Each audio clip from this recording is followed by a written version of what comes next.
Okay, Madison, the first thing we're going to do today is work on a storytelling activity, okay, that we've done before. And one of the reasons we do storytelling activities, do you know why? Why storytelling is important? I don't know. Because you know all the books that we read? Well, the writers who write those books, a lot of times before they write their story, they tell it to someone, because then it makes the writing process a lot easier. Isn't that a good idea? Yeah. Laura states the purpose of the lesson so that the student is really clear about why writers tell their story before putting the written word on the page. All right, somewhere in here we have the list that we made about storytelling and how to tell a story well. Let's see, right here. Do you remember this list? Before telling her story, Laura reviews the chart that the two co-created in a previous lesson. In this way, the student is really clear about what to pay attention to as she listens to the story that Laura is telling.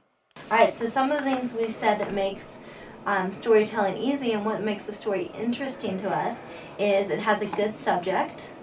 And you use it with expression. Yeah, the reader has expression. We also said that it has details. Isn't that important? Because like in the book we read about the Kettles get new clothes, we like to know all about what they're wearing and their clothes and what they look like. Okay, so let's try to do that in our storytelling. What else do we have on here? Happy ending. Does that make a good story? Good subjects make a good story. Yeah, so we want a good subject, we want details, and as far as the happy ending goes, happy endings are good, and in our stories, sometimes they come easy, but all stories, do they have happy endings? Some. Some, exactly, but not all of them. But they all have some sort of ending that provides closure. So we want our story to have an ending. Like the bad people have bad endings and the good people have good endings. Yeah, so it varies. So our stories can have good endings, but sometimes they might be bad. But as long as the story has some sort of closure. No, we're going to tell good stories today. After reviewing the chart, Laura makes the decision to focus on happy ending. She knows that not all stories have a happy ending, and she wants Madison to be able to incorporate that new information in future storytelling. What I'm going to do is I'm going to tell you a story. And when I'm telling you this story, I want you to pay attention to 3 of the things we talked about. Details. Expression. Good subject. Okay, and my subject. Let's do those 3, okay? And then after my story, we're going to add some more to this list. Okay? All right. So listen to my story, and then afterwards we'll comment. As Laura starts the story, she focuses the student's attention on those elements that she thinks are important to include in the story. Okay. I don't know what my story's going to be at. Well, we'll take time. After my story, we'll talk about it, and then we'll take a few minutes just to close our eyes and think. Okay. And then we'll come up with your story. Okay? Sounds good? Okay. So my best friend in 1st grade was Katie, and every day she got to come over to my house to play. And in my backyard, I had a swing set. It wasn't very big, but it had 2 swings and a slide. So it was lots of fun, to me, at least in 1st grade. And so we were playing on it one day, and we saw this big brown fur ball just run across. And then we were like, that was weird. And we kept swinging and playing, and then it did it again. Like, what is that? So we creeped in, and we found a cat, this small brown kitten. And I didn't know if it belonged to somebody, if it was lost. And so we went to the kitchen. We snuck in because my mom was cooking and doing things around the house. So we snuck into the kitchen, and we grabbed some turkey meat. And we took a little bit of that meat, and we put it outside by the swing set. Why did we do that? Who's gonna eat that turkey meat? The kitty, and then you might put it in a cage, and you might be behind the cage, and you might shut the door. Well, maybe, but I didn't want to trap the cat. I just thought maybe she was hungry because I didn't know if she had a home. A home. So I took a little turkey and put it outside. And the next day, you know what I did? I went to the kitchen and took a little bit more turkey and put it by the swing set. And the cat came and she ate it because it wasn't there later that day.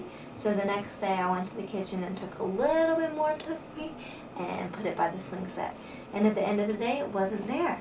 So I did that for a whole week, a little bit more, and then my mom came up to me and she said, "Laura, have you been eating a bunch of sandwiches?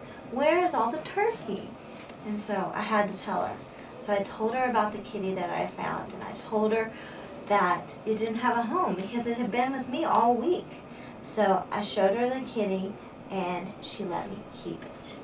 So I got to keep that kitty up until college. For years and years, that was my kitty. After finishing her story, Laura refers back to the chart, eliciting from the student her noticings. Okay. All right, so what did you think about my story? Happy ending. A happy ending. What else did you notice? Did you like the story? Was it interesting to you? Mm-hmm. And what was interesting about it? Because you use expression, you're like, you use expression, you're like, and we got to keep the kitty. Yeah, it was exciting. It was exciting. The student notices the details Laura has included in her story, as well as her expression when telling the story. In fact, the student becomes quite animated in repeating what Laura has stated.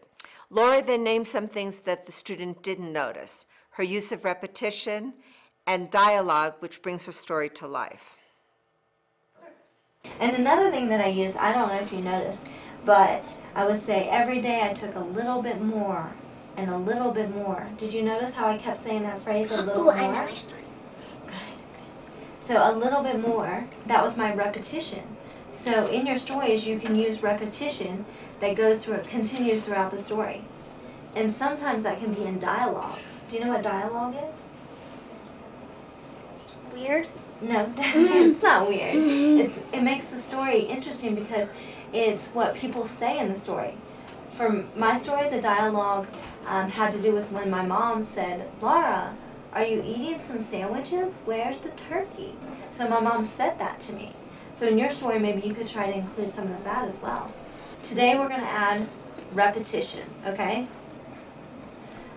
So next week when we tell a story, we can try to include all of these things. Does that sound good? Mm-hmm. Okay. Before the student starts to tell her story, Laura takes a moment to add repetition to the chart, a crafty element that she feels will enhance future stories. Do you need a minute to think about your story? I wish I could write it down. It would be a lot easier. Tell me. That's easier. You love to talk. This is easy. Okay. All right, you want to start telling it, or do you want to take a minute to think about the whole story? Laura gives the student time to think about her story. She asks her to close her eyes so that she can visualize the elements that she wants to include in her story.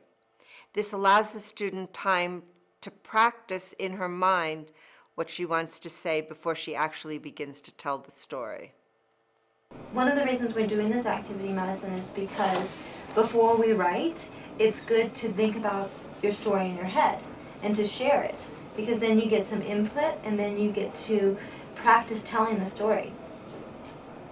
Okay?